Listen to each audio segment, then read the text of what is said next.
Também sobre a chance de troca entre Botafogo e Corinthians. Preciso te contar sobre o futuro definido de Maurício, jogador pretendido por vários grandes clubes do Brasil e do exterior. Por falar do Corinthians, quanto é que o Timão cobrou do Santos pelo aluguel da Neoquímica Arena? Tem as últimas do mercado, bastidores, finanças e muito mais. E aí, nação corintiana, sejam todos bem-vindos ao canal Bando de Loucos, pessoal. Então, se inscreve, deixa seu like e compartilha o vídeo, né? Vamos trazer as últimas notícias e as principais notícias do Coringão, né? Se inscreve, deixa seu like, pessoal, sempre importante, né? Já quero deixar aqui crédito ao vídeo, ao canal do Nicola, link na descrição. Pessoal, o Corinthians, vocês pensam que o Corinthians está parado no mercado, né? O Corinthians não está parado, envolve negociação, o Corinthians está na batalha, está na luta, né? Tem informação aí também, pessoal, sobre Antônio Oliveira, recusou proposta do Galo, foi bem claro, né? Quer ficar no Coringão, tá bem ambientado, eu acho que é um dos melhores treinadores do futebol brasileiro hoje, pessoal. Depois que ele assumiu o Corinthians, só perdeu um jogo e poderia ter ganho, né? Fez uma ótima partida contra a Ponte Preta, né? Mas infelizmente não deu. Então é isso, tem muita informação no vídeo, pessoal, não custa nada, né? Se inscrever, deixar seu like e compartilhar o vídeo, né? Se você quer ficar bem informado sobre o nosso Coringão, o canal é esse, Bando de Loucos. E aí, tá confiante no Corinthians para 2024? Eu com certeza, né? Até porque Antônio Oliveira chegou, mudou a cara do Corinthians, e o Alberto, Fagner, os caras começaram a jogar bola e a tendência é só crescer. Então, sem enrolação, vamos acompanhar o vídeo e no final tem muito mais informação. Vamos lá, pessoal. Arena para o Santos, você sabe, né? Santos e Red Bull Bragantino se enfrentam na semifinal do Campeonato Paulista na próxima quarta-feira no estádio corintiano. Eu cheguei a ler nessa quinta-feira que o Corinthians alugou o estádio por R$1.600.000. O que eu fiz? Procurei o presidente Marcelo Teixeira, presidente santista, para entender como é que foi fechado esse acordo. Confesso que achei esquisito porque alguns dias atrás, batendo papo com o presidente Augusto Melo, do Corinthians, ele falou que para alugar o estádio para o Santos haveria um custo mais ou menos de R$1 milhão. E é exatamente esse o número que o Marcelo Teixeira me falou. De acordo com o presidente santista, o Santos vai desembolsar R$1 milhão com aluguel e com impostos, tá? Não estão incluídas nessa conta, obviamente, uma série de despesas com a abertura do estádio. Calcula-se que com todos os ingressos vendidos, a arrecadação possa chegar a quase R$4 milhões. O Peixe tem convicção de que vai faturar muito mais do que no jogo das quartas de final, quando decidiu mandar sua partida contra a Portuguesa na Vila Belmiro e ficou com apenas R$150 mil. É bem verdade que na oportunidade ele acabou perdendo 200 mil, imagino que por conta de alguma causa judicial, mas a receita do Santos seria de algo na casa dos 350 mil. Peixe vislumbra a possibilidade de ultrapassar R$1,5 milhão. Os ingressos começam a ser vendidos nessa sexta-feira a partir das 14 horas. O ingresso mais barato para quem não é sócio do Peixe vai custar R$100. Mudando de assunto, quero repercutir com vocês a possibilidade de o Atlético, uma especulação de que o Atlético Mineiro tentou a contratação do técnico Antônio Oliveira. Informação trazida pelo Neto no programa Os Donos da Bola desta quinta-feira dá conta de que o Atlético ofereceu ao treinador português do Corinthians um caminhão de dinheiro, uma oferta bem melhor do que a que ele tem em mãos para seguir como técnico corintiano. E de acordo também com o Neto, o Antônio Oliveira agradeceu ao contato do pessoal do Atlético, mas preferiu ficar no Corinthians. Fui checar essa informação com uma pessoa do Corinthians e a pessoa disse que tem exatamente essa mesma informação de que o Atlético fez proposta e o Antônio Oliveira preferiu ficar. Mas, ouvindo o outro lado, conversei com um dirigente atleticano e tratou essa história como irreal. Ele assegura que desde o princípio o grande alvo do Galo foi o Gabriel Milito, treinador argentino, que era comandante do Argentino Júnior até a metade do ano passado, passou por um período sabático, tinha negociações avançadas com a Católica, mas deve ser anunciado como treinador do Atlético muito em breve.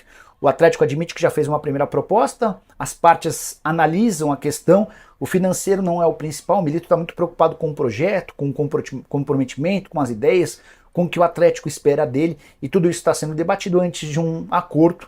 Então temos uma divergência de informações, o pessoal do Corinthians afirmando que o Antônio Oliveira foi procurado, o pessoal do Galo assegurando que não houve nenhum contato. Talvez o ruído de informação esteja aí no Antônio Oliveira, ou quem trabalha para o Antônio, talvez divulgando a notícia de que ele foi procurado, mas na verdade o Atlético assegura que não, que o Gabriel Milito sempre foi o alvo principal. E você, desse lado, você nesse caso está de que lado? Usa o espaço para comentários, quero saber a sua opinião.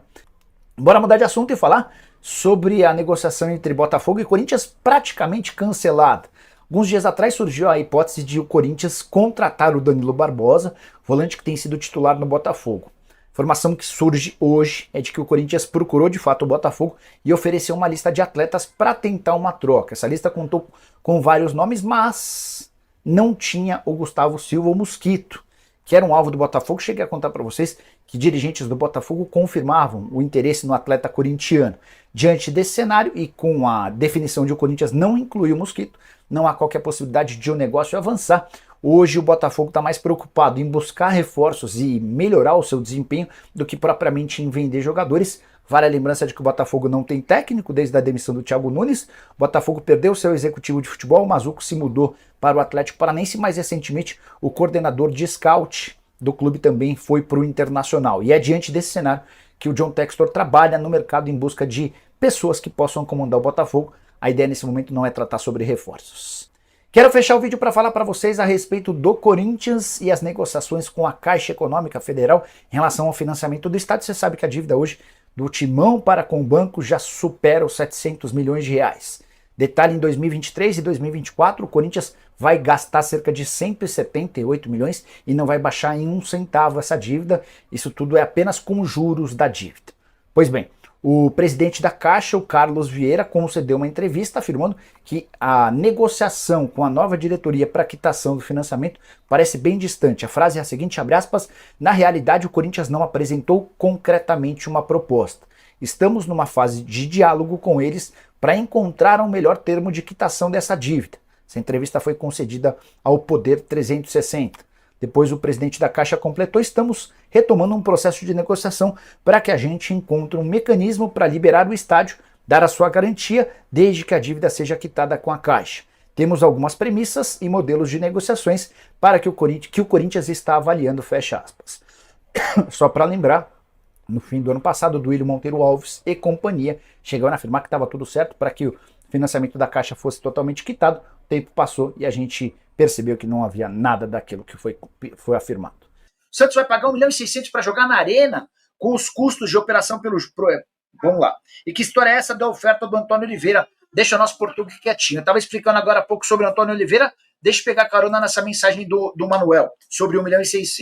Hoje o blog do Macedo, setorista do Corinthians e alguém com muito boas informações desde que a atual gestão assumiu o clube, o Macedo trouxe a notícia de que o Santos vai desembolsar 1,6 milhão pelo aluguel do estádio. Fui mandar mensagem para o Marcelo Teixeira, presidente do Santos. Perguntei, presidente, é esse o valor? Até mandei um print da postagem e ele falou, Nicola, o que a gente vai gastar com aluguel e impostos é 1 milhão de reais. É perto de 1 milhão de reais. Ah, Nicola, então dá para dizer que o custo que o Santos vai ter só de 1 milhão? Não. O Santos vai gastar com o aluguel e os impostos 1 milhão. Mas tem as despesas diversas da abertura do estádio. Então é possível que o desconto em cima da operação total para a abertura do estádio seja de 1,6 milhão. Mas não é que o Santos está pagando 1,6 milhão. O Corinthians vai embolsar mais ou menos 1 milhão de reais. O restante vai ser com os custos de abertura do portão, de iluminação, tem confecção de ingresso, tem de segurança, é uma série de gastos, tá? E a estimativa de que a receita bruta do jogo possa bater até 4 milhões. O jogo acontece na quarta-feira da semana que vem e os ingressos começam a ser vendidos nessa sexta-feira a partir das 2 da tarde. Digamos que bata 4 milhões de reais brutos, tá? O Santos vai gastar 1 milhão com aluguel. O Santos vai gastar, a previsão é de que gaste no mínimo mais 600 mil com outras despesas. Aí sobrariam 2 milhões e 400 mil que seriam divididos entre o Santos e o Red Bull Bragantino. Vocês sabem, né? Tanto nas quartas de final quanto na semifinal, ainda que o seu time não seja o mandante, ele fica com 50% da renda. Nação corintiana. Pois é, Atlético Mineiro procura Antônio Oliveira. Antônio Oliveira diz não. Diz não, que está muito bem no Corinthians. Apenas iniciou-se a temporada, né? Apesar dele não ter chegado no início da temporada, mas ele vê esse intervalo aí de tempo, né? Que o Corinthians vai ter para estrear na Sul-Americana, Campeonato Brasileiro, para fazer uma pré-temporada, né? e ele foi bem claro com suas palavras. Está muito bem no Corinthians, vai iniciar seu trabalho. Todo torcedor corintiano, no início da temporada, sofreu, né, com o Mano Menezes, 5 derrotas, deixando o Corinthians de fora da fase final do Campeonato Paulista. Acho que foi doloroso, né? Mano Menezes brigando com o Yuri Alberto, brigando com o Fagner, brigando com o Cássio, brigando com o presidente, né? Isso aí ocasionou numa péssima campanha início de temporada. Antônio Oliveira chegou sob o olhar de desconfiança de, acho que quase todos os torcedores. Mas o cara no primeiro jogo já demonstrou sua qualidade, passou confiança para alguns jogadores que vinham sem confiança. E hoje o Corinthians é outro, pessoal. A verdade é essa. Né? O Corinthians hoje é um time que joga pelo seu treinador. É um time que entende o que o seu treinador quer. E um treinador que passa confiança para seus jogadores. Né? Não é aquele treinador que o cara erra o passe. No início do jogo ele chama o jogador de burro. É aquele treinador que erra o passe no início do jogo e o treinador aplaude e pede para ele tentar novamente, que ele vai acertar, passando confiança. Né? Tem capacidade de acertar. Aí sim, né? O cara que está jogando, o cara que está dentro de campo, sabe que tem um treinador lhe apoiando. O que aconteceu com alguns jogadores, né? Fagner, Yuri Alberto, entre outros, né? Tinha numa má fase, com a chegada de Antônio Oliveira, mudou tudo, né? Antônio Oliveira chegou, deu um padrão de jogo à sua equipe. É claro, a chegada de alguns jogadores foi fundamental, como o Rodrigo Garro, né? Jogador de qualidade no meio campo. Raniel, né? Outro jogador de qualidade no meio campo do Corinthians. Então isso aí influenciou um pouco. E principalmente Raniel, que Antônio Oliveira já conhecia da época de Cuiabá, né? Sabia das características do jogador, da qualidade do jogador, aonde o jogador poderia render mais, né? E com isso a equipe cresceu de produção.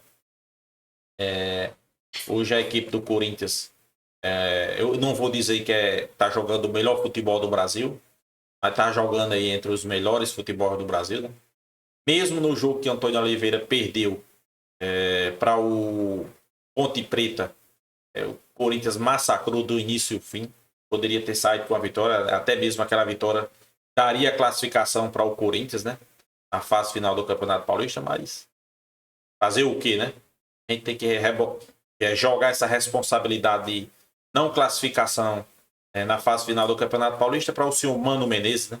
Não conseguiu colocar esses caras para jogar, né? Acho que Antônio Oliveira, zero culpa.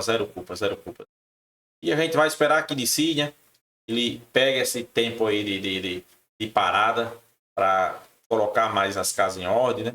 Tá voltando alguns jogadores, como Maicon, né, de contusão, Igor Coronado, né? Então são jogadores fundamentais que a gente sabe que pode render com a camisa do Corinthians, principalmente Maicon, né?